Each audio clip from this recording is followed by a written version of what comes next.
1er avril, des douaniers du sud de la Chine ont démantelé un gang de contrebande d'animaux sauvages.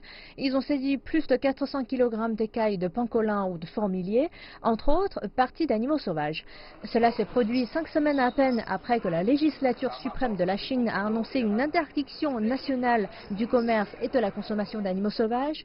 Zheng Hong, expert juridique et membre de la plus haute instance consultative politique, appelle à une meilleure application des lois.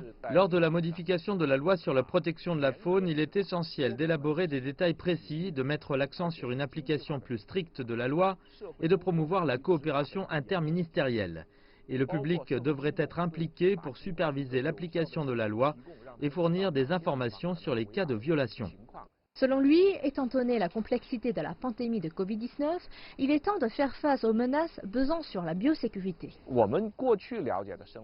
Avant la pandémie, le public ne savait pas grand-chose sur la biosécurité. C'est pourquoi nous devons accélérer la législation sur la biosécurité afin de prévenir la transmission des maladies infectieuses et réduire les risques potentiels de notre vie.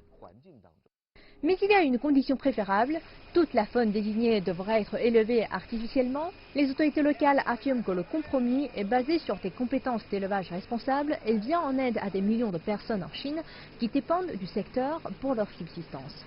Cette politique est reprise par Kang Funan, un législateur national et un fabricant de médicaments. Nous avons besoin d'une loi pour interdire l'abattage et la consommation aveugle d'animaux sauvages.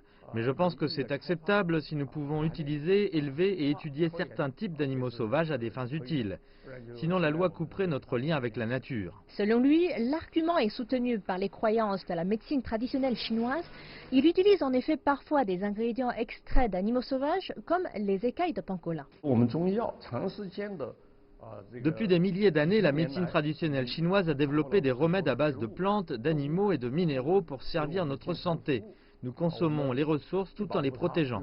Il serait dommage que cette pratique soit interdite par la loi révisée. La loi chinoise sur la protection de la faune a été promulguée en 1989 et modifiée 4 fois jusqu'en 2018.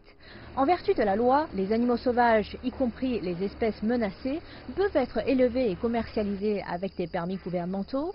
Mais aujourd'hui, alors que le monde lutte toujours contre la pandémie, la recherche d'une solution juridique pour arrêter la transmission possible du virus par les animaux sauvages est une priorité.